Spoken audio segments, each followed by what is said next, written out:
Welcome back to the Patty Sadler Show. Again, this is an amazing opportunity for me, and I'm so grateful to have the guests that I have here today.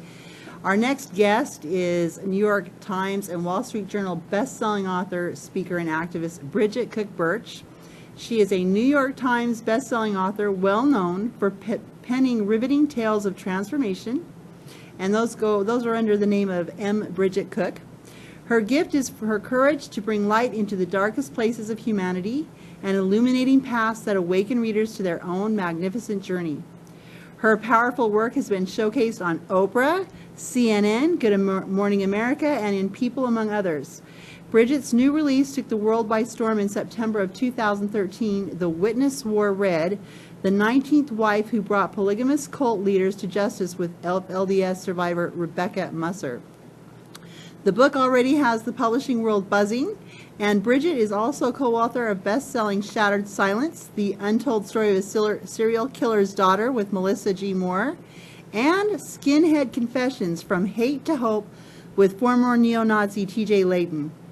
Bridget's stories continue to rock readers around the world. In writing as in life, she loves to refute stereotypes.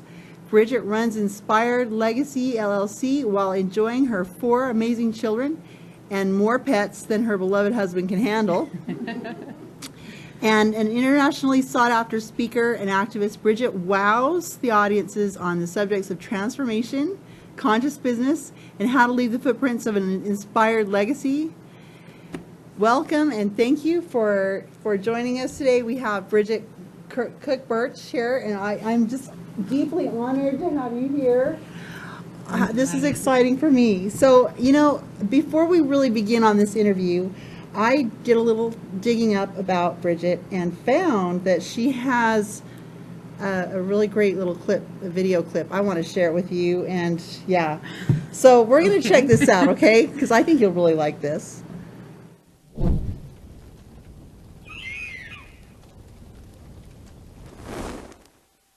When I'm giving speeches, one of my favorite elements to use is the power of storytelling. Storytelling is how we have learned things through the ages. It's been passed down. It's how we define ourselves, how we know who we are.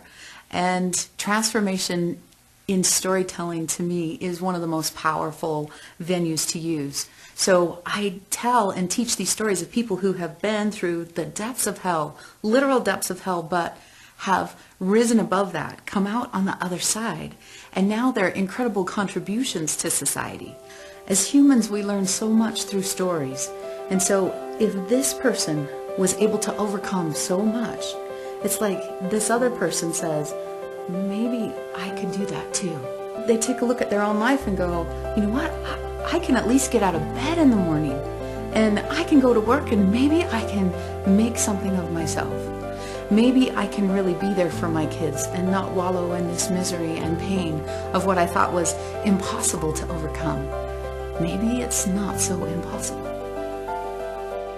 I speak to give people permission to be who they really are. I speak because I see a world full of pain where everyone is trying so hard to fit into this box that they've been given. What is so juicy about who we are is our unique essence. It's what makes us unique from the person standing next to us. It's what I try to draw out in stories is, not to have a Barbie and Ken doll, but to have the modicum of the most incredible human form that I can place out into a story and that we can all learn from. And when I speak to the audiences, I'm allowing them and giving them permission to draw out their own essence, to absolutely be authentic, and to recognize the mistakes that they've made makes them more colorful. The problems that they've overcome makes them more powerful. Every issue that they've ever faced, from how they look to how they feel to the relationships they've been in to the differences between themselves and others and other things that they've overcome, it's like that's the juicy essence of who we are. When we allow ourselves to recognize how rich our own characters are, when we allow ourselves to see the beauty in our journey, when we allow ourselves to see, you know what, I can really make a difference, I can leave a legacy, that's when I can listen to a story or tell a story or read a story, and when I see myself in that story, that's where the power begins.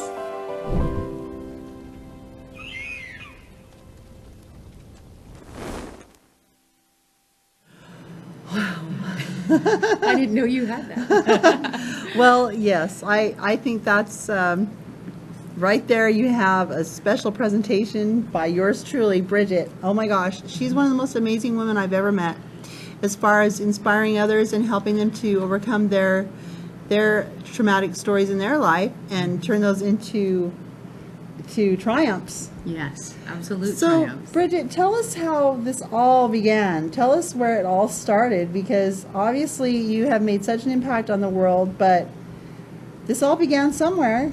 So tell us. Well, quite frankly, it began when I was in my early 20s. I was inside of a hospital room. It was 2 o'clock in the morning, and I was listening to nurses outside in the corridor, and they were saying, I think we better have her mom come back in because I don't think she's going to make it until morning. So I was filled with infection. They had pumped out pints and pints of infection from my body, but I had this high fever, 105, 106. They couldn't get it to go down. And they were losing me. The tough thing about it is that I knew I had not fulfilled the measure of my creation. Like, I just knew that there were things that I got to do when I was here, and I hadn't done them. And I didn't have a great relationship with my parents. You know, no teenagers feel that way. I didn't have, you know, there was all these things, and I'd never really fallen in love, hadn't gotten married, hadn't had children.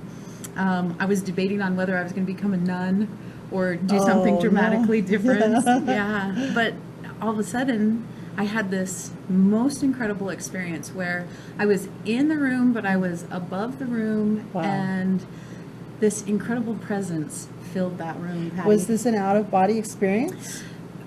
You could call it that. I know that I was above the room and everything was vibrating at this really intense light. Everything was made of light, and I could put my hands through anything and everything, but my focus really was on this presence that came into the room and filled me with so much unconditional love. Like, I grew up in a very loving family, but this was unlike anything I'd ever experienced, because I thought it was like this small in God's eyes, and then all of a sudden I was just overcome with love.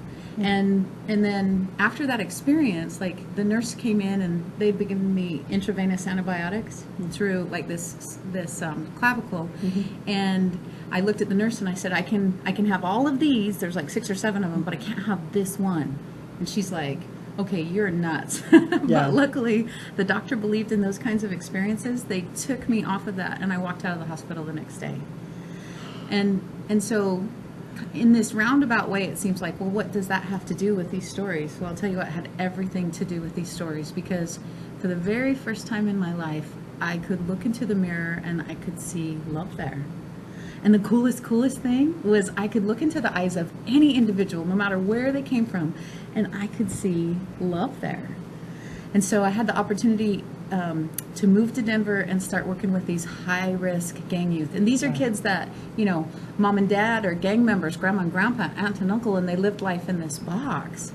And So you're talking generations and generations, right? Generations stuck in violence and pain and misery, and just feeling like this was all they had to offer the entire world, until someone loved them enough to show them that they had like this incredible myriad of choices. Anything that they wanted to do, they could actually do. And they're like, and light would come on in their eyes.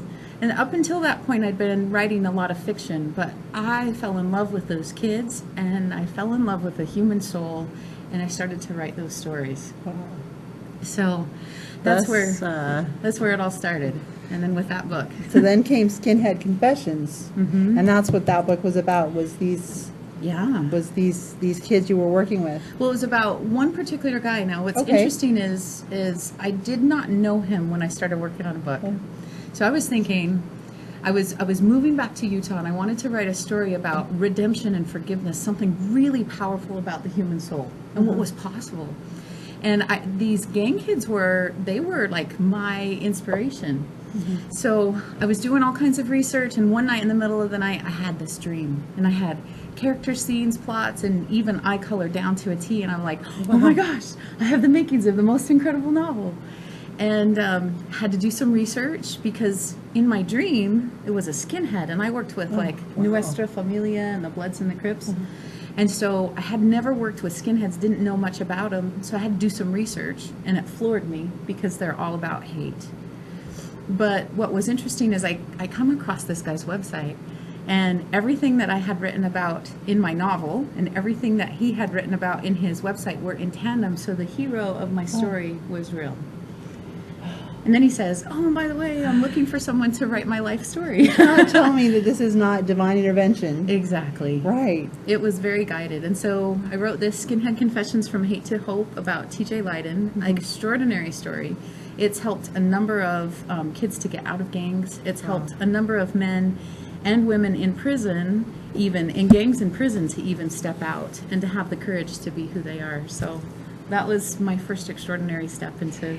So that was your first step into it, but you found as you went along the path that more came your way. Yes, definitely And more. before you knew it, you were in high demand, which you are today. But your next story that came along was a young woman whose father was a murderer. Is that correct? That's correct. So Melissa Jesperson Moore, she contacted me, and Shattered silence. yeah, she had read Skinhead Confessions, and she said, you know, can you take this story that I have of so much darkness, can you create something of hope and healing? And then she said, I'm the daughter of the happy-faced serial killer. Wow. And it floored me, and I wasn't sure how I was going to be able to write any kind of story of hope and healing about a serial killer's daughter. But, you know, like I fell in love with those gang kids, I fell in love with Melissa's story because she's such a woman of courage. You know, to find out at age 16 that your father is a serial killer, to find out that, you know, he's going to prison because of what he's done to women. And it was at a time when she was just discovering her own sexuality, what it meant to be a woman in today's society. And this is not a true crime story. It is a story of her emotional healing and how she overcame it so that she could create a life of joy for her and her kids. Okay. You know, it proves that doesn't matter where we come from, we can create a life of joy. And we can. That's one thing that I do know, is that when we come from a hardship or a tragedy or traumatic circumstance, we can turn that around to be a miracle in other people's lives. Is that right? Absolutely. Just like So- you've done. Yes, and I have done some things, but I am so excited because there's one more book that I want to hear about. Okay. This one took the world by storm. Okay, this book, The Witness War Read. Tell us about this book. How did you get involved in this project? Well, actually, there was another author. His name is Kevin Hall, an extraordinary author, and he was working on a couple of books of his own, but I met him at a class, and he introduced me to Rebecca Musser. And Rebecca Musser was the 19th wife of what we know now is over 65 women. She was married to the prophet of the FLDS. She, at age 19, was forced to marry a man more than 4 times her age. And it was through really difficult circumstances. When he died, she was only 26 years old, and Warren Jeffs tried to force her to marry him. He married 34 of his father's wives, all the young ones, of course. And so at that time, she just said, you know, I've got to figure out, do I hold to everything I know and everyone that I love, or do I escape this? Because she was really tired of being violated in the name of God. And Warren Jeffs, as you may know, he's quite a character, and he had perpetrated himself on young girls and older girls, and she just knew that she couldn't stay in that situation. So long skirts and all, she went past security guards and fences, climbed fences, and went off to a new life. But she had 3 little sisters. And one had already been forced to marry someone at age, she was 14. She'd already been married to her first cousin. And then she had 2 little sisters that she knew were destined to become child brides. So as much as she wanted to separate herself from Warren and from the rest, she knew she had to be the face of the faceless and the voice of the voiceless. And when the, you know, that raid that happened in Texas, So she was not responsible for the raid, but when it happened, they asked her to go down and kind of, be a liaison to both sides. And so she was there for her people, but she was also there for law enforcement because the lifestyle's so different. And so they asked her to help. And honestly, she saw what Warren Jeffs had been doing in the temple to those little girls as young as 12. And that's when she decided that she had to be courageous and own her voice. And, she ended up having to testify over 20 times on behalf of those little girls. But she's just a phenomenal, phenomenal young lady. And it was an honor to write the book with her. I'm sure it was. I can't imagine having that kind of courage to stand up and take on something like that, especially since she'd been through it, but realizing that all these young women were being affected. Mm-hmm. It was her burden to carry to save these women from human trafficking. In a sense, we're talking about all kinds of abuse here. Mm-hmm. I mean, well, and it was, there were little girls that were being taken over state lines and even over international lines, Mexico to Utah and Canada to Utah and back and forth. And it was kind of like, Warren would say, okay, 1 for you and 3 for me. And, wow. And he would do it only for those who were the most loyal to him. And the way that he did it was very manipulative and very harsh and hard for these people that are God-fearing, God-loving people who just simply wanted to do the right thing. And they were forced to, sell their children into sexual slavery for favor with what they believed was God. Wow, what an incredible story that is. So The Witness Wore Red. You want to check that one out by Bridget and Rebecca Musser, Bridget Cook. Bridget is very sought after these days, and she's a master mentor and life coach, and she has her own business. It's called Inspired Legacy. Mm-hmm. She's created a program for people to be able to turn their stories from an ordinary or sad or not ordinary, but a traumatic experience, and to help them to overcome that experience, share their story, and make a difference in the community and lives of others. Yes. So why don't you tell me a little bit about how you began sharing your experience for others to become writers? Okay, I'd love to. So, I got to work on a book with Lisa Nichols from The Secret. Wow. And I was learning all these wonderful things about the law of attraction, and it's always been so compelling to me, ever since high school and Zig Ziglar and other things. And one of the things that Lisa Nichols says is, your mess is your message. And you've said the same thing. Essentially the most difficult things that you've ever experienced, that you've ever been through, is really where your strength lies. It's the seeds to your greatest glory. Yes. And so I saw that in those gang kids. Mm-hmm. I saw that in TJ, I saw that in Melissa, and I saw it in Rebecca. Mm-hmm. And, I had this kind of extraordinary thing happen where after Shattered came out on Oprah, I had like over 200 people that asked if I would write their life stories. And I was a single mom at the time, had 3 young kids, was, running a couple of businesses, and I was overwhelmed.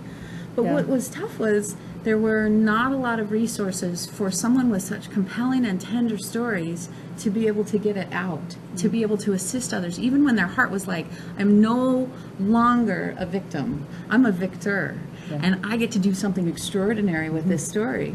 So while I was working on The Witness Wore Red, I created the Inspired Legacy Method. And part of that includes a retreat that I have called the Inspired Writers Retreat. Mm-hmm. And we go up into the mountains, or we go to a beautiful place somewhere in the world, and we work on these incredible life stories. And I take fiction as well as nonfiction, because if you're a writer, you are a world builder. So you bring in all the juicy details of life. And so I teach them how to do that. I teach them how to get really clear on what their mighty message is and how to outline their book, because that's where most authors get really stuck.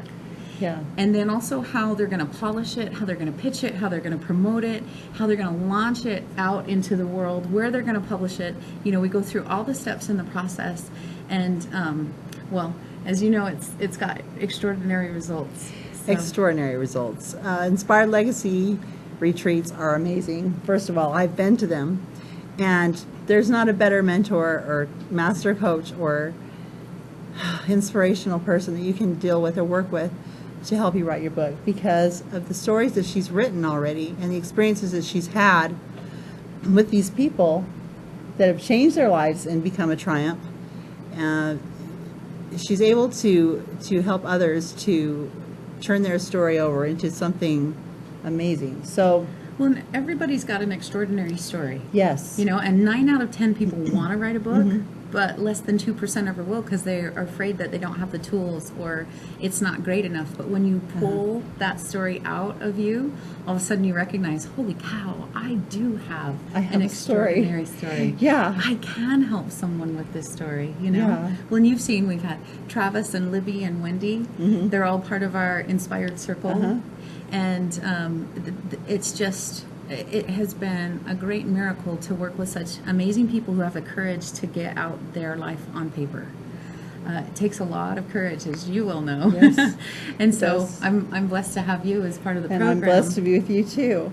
Now, tell us a little bit about, do you have, does the public have access to these retreats? Oh, yeah, absolutely. Okay, well, tell us about that. Absolutely. So if you go to bridgetinspires.com, there is a place on the menu where you can click on the Inspired Writers Retreat. And the Inspired Writers Retreat, like I said, is extraordinary, usually takes place in a gorgeous natural setting. And what's wonderful about it is anybody can come. Anybody can come. And because of that near-death experience, I think people get that there's no judgment there. In fact, there's a lot of healing that takes place in those retreats. We do a lot of experiential learning. We've had some extraordinarily deep and tender experiences. You know, Travis has knocked my socks off. Wendy and everything. They've all like, knocked our socks off. yeah, everything that they've done, you know, and several others. And so what's beautiful about that is that, you know, because writers, we like fillet ourselves like a fish and put ourselves on the page, but we're exposed to everybody. Yes. And it's different than painting or sculpting or you know, singing a song, because it's like your soul is right there on that paper for everybody to see. So we go through some really powerful intrinsic processes to be able to, you know, make this come to light and to do something extraordinary with it. Yes. So, Bridget, do you have any retreats coming up soon? I do, actually. When's your next retreat? My next one is July 16th through the 19th. Wow. of So there's 2015. plenty of time to schedule in to get involved in that. Now, Yes. where do you know where that's going to be held yet? Or Oh, yes. It's going to be in we get to stunning know? Sundance, Utah. Sundance, Utah. Yes, Okay. up in the mountains. It's beautiful we up have there. this beautiful cabin. We do things outside as well as inside. And we've actually got some extraordinary surprises. A couple things we've never done before at any other retreat. And we're so excited. It's going to be amazing. It's going to be amazing. Okay, Yeah, so we've already got some extraordinary authors who have signed up, and some people who are just getting started too, which is oh, great. that's great. So now, how can people get a hold of you to do this, to get involved? Do you have a website and so forth to I contact do. you? I do, either inspiredwritersretreat.com or bridgetinspires.com, and you can also contact me on Facebook. I love that. On Facebook, it's Bridget Cook Burch, author, speaker, and activist. All right, so there you hear. You've got Bridget Cook Burch on Facebook, author, speaker, and what? Activist. And activist. On the Facebook page, you've got Bridget Inspires, inspiredlegacy.com. It's just Or bridgetinspires.com. bridgetinspires.com. Okay. So if you want to sign up or get involved with her retreats, they're an amazing, wonderful opportunity to go and work with other authors. Imagine working up in the mountains at a resort and outside and writing to your heart's content. And Oh, it's yummy. it is yummy. And It is she is the yummy. queen of delicious juicy.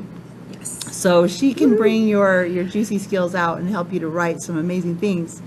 Now, Bridget, one last thing I wanted to talk to you about was, do you have any projects coming up? I know you can't tell us very much, Right. but you can tell us you do have stuff coming out, right? I do have some extraordinary stories coming Okay, out. so she's still writing. She's got more books coming out on the shelf. So what I would suggest you do is pick up these books, you know, that she's got right now, and Shattered Silence, you've got The Witness Wore Red, and Skinhead Confessions. Check those books out. They're really good reads. Check them out and watch for the headlines because she's taking the world by storm.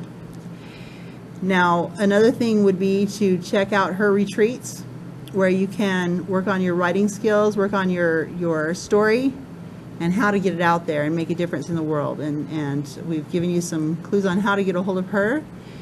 I want to thank you all for being here, and I just want to take a moment and tell you that it's an opportunity, it's a special opportunity to work with people who have inspirational stories. If you're someone out there who has an inspirational story of recovery or from any kind of a traumatic situation at all, contact me, because these are the kinds of stories that I would like to share on the show. And I would like to also, you can contact me as I do some life coaching as well, and we can work on transforming your life and making changes to come from that dark place and move it into a new wonderful world.